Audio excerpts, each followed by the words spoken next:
오늘 말씀은 잠언 20장 1절에서 14절까지 말씀인데요. 1절만 읽도록 하겠습니다.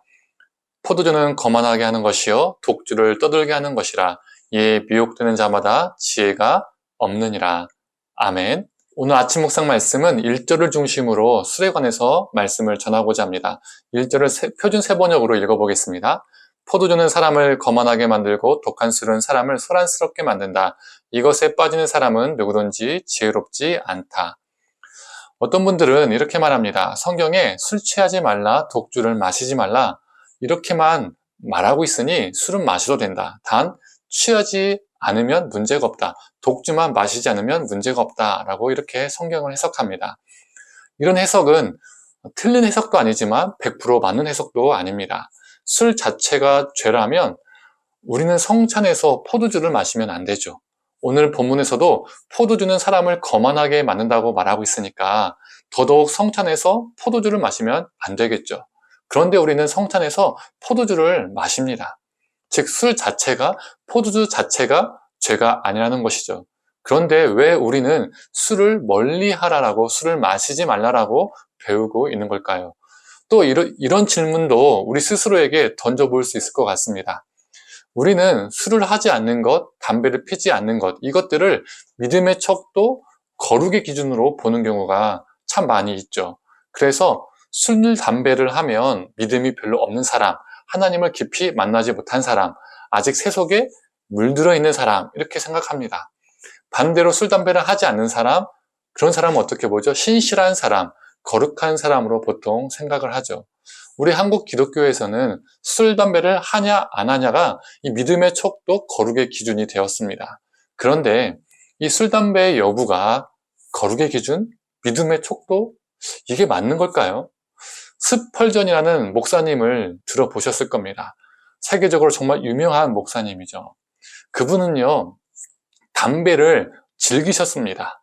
그리고 외국에 살아가고 있는 많은 목사님들이요, 술을 마시는 분들도요, 꽤 많이 있습니다. 다른 나라 기독교인들은 심지어 목사님들은 술, 담배 해도 큰 문제가 없는데 왜 유독 우리나라 기독교는 술, 담배를 금하고 있고 이것을 거룩의 기준, 믿음의 척도로 보고 있을까요? 이거는요, 우리나라 역사적 상황을 살펴봐야 합니다. 조선시대에 우리나라에 선교사들이 들어왔죠. 이 선교사들이 들어왔을 때 많은 남성들이 술과 담배에 찌들어 있었다고 합니다.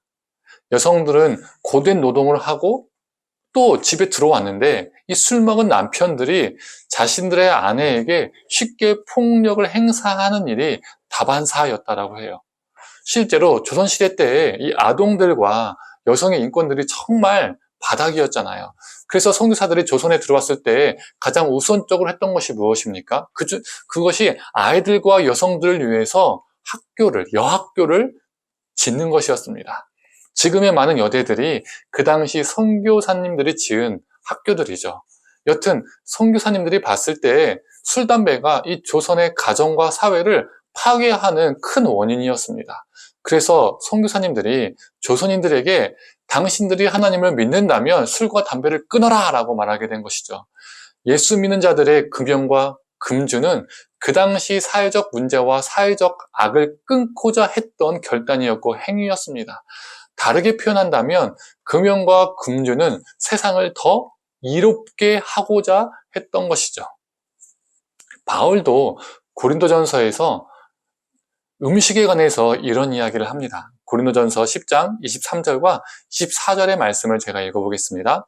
모든 것이 가하나 모든 것이 유익한 것이 아니요 모든 것이 가하나 모든 것이 덕을 세우는 것은 아니니 누구든지 자기의 유익을 구하지 말고 남의 유익을 구하라. 내가 가하나 하지 않게 하겠다. 내가 그 음식을 먹을 수 있으나 이웃에게 덕이 되지 않고 유익이 되지 않는다면 내가 그 음식을 먹지 않겠다, 가하지 않게 하겠다라고 지금 바울은 말하고 있습니다. 이러한 맥락 속에서, 이러한 정신 속에서 우리의 믿음의 선조들은 금연과 금주를 했던 것이죠. 술 자체가 죄가 되는 것은 아니지만 오늘 말씀처럼 술은 사람을 거만하게 하고 소란스럽게 만들 수 있기 때문에 덕과 유익을 파괴하는 원인이 될 수 있기 때문에 가정과 사회 속에서 일어나는 그 문제, 그 죄악을 끊고자 세상을 이롭게 하고자 금주와 금연을 했던 것입니다. 즉 금연과 금주는 그 당시 사회적 문제와 악에 대한 저항적 몸부림이었습니다. 그리고 시간이 지나서 금연과 금주는요, 우리 한국 기독교 문화가 되었죠.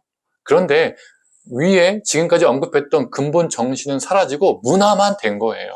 술만 안 마시면 믿음 좋은 사람, 술 먹으면 믿음이 별로 안 좋은 사람, 이렇게 기준과 촉도가 된 것입니다. 또 금연, 금주가 신앙의 자랑거리가 된 경우도 있죠. 저는 술, 담배를 안 합니다 라고 말하는 경우도 많이 있습니다. 자신의 어떤 거룩을 보여주기 위해서, 말하기 위해서 표현하는 문장이 되었습니다. 반대로 금연과 금주가 정죄의 도구가 되는 경우도 있습니다. 저 사람은 술을 하는 사람, 담배를 피는 사람, 믿음이 적은 사람, 이렇게 정죄를 하죠. 그러나 물리적으로 금주를 또 금연을 해도 가정의 문제를 일으키고 내가 속한 일터와 공동체 그리고 사회에 문제를 일으킨다면, 유익과 덕을 깨트리는 존재라면, 소란케 하는 사람이라면 그 사람이 바로 포도주와 독주를 마시는 자여 술과 담배를 하는 사람입니다. 지혜가 없는 미련한 사람인 것이죠. 성도님들, 우리가 금주를 하는 이유는 가정과 일터에, 그리고 내가 속한 공동체에, 그리고 이 사회에 덕과 유익을 끼치기 위함입니다. 또 우리 한국 기독교 안에 금주와 금연 문화는 사회적 문제와 죄악에 대한 저항적 몸부림이었습니다. 결단이었습니다. 이러한 알맹이는 빠지고 단순히 금연, 금주를 나의 거룩의 척도, 믿음의 기준으로 보면 안 됩니다. 성도님들, 저와 성도님들 모두 가정과 우리가 속한 모든 영역 속에서 덕과 유익을 끼치는 지혜로운 사람, 그리고 우리를 둘러싼 수많은 죄악에 대해서 저항하며 살아가는 지혜로운 사람, 이런 사람이 되기를 간절히 소망합니다. 함께 기도하겠습니다. 하나님, 오늘 본문은 술에 대해서 이야기하고 있습니다. 하나님, 단순히 물리적으로, 음식적으로 우리가 술을 먹지 않음이, 마시지 않음이 우리의 믿음의 촉도, 거룩의 기준 되지 않게 하여 주시옵소서. 내가 거룩하다고 착각하지 않게 하여 주시고, 나의 금주와 금연이 누군가를 정죄하는 도구가 되지 않게 하여 주시옵소서. 하나님, 우리 선조들이 금주했던 이유가 그 당시에 가정과 사회의 악과 문제들을 끊고 거룩하게 살고자, 그리고 세상에 유익을 주고자, 가정에 유익을 주고자 하나님 했던 결단임을 보게 됩니다. 하나님, 우리가 금주하는 이유가 우리 자신을 드러내고 내가 믿음이 좋다는 것을 말하기 위함이 아니라, 하나님, 이 가정과 그리고 우리가 속한 일터와 또 공동체와 우리가 속한 모든 영역 속에서 정말 덕을 끼치고 유익을 끼치기 위해서, 거룩하게 살아내기 위해서 하는 결단이 되게 하여 주시옵소서. 우리가 정말 이 금연과 금주뿐만 아니라 이 땅 가운데서 있는 수많은 죄악의 문제에 저항하며 몸부림치며 살아가는 거룩한 존재로 살아가게 하여 주시옵소서. 모든 것을 감사드리며 사랑에 많으신 예수님의 이름으로 기도드립니다. 아멘.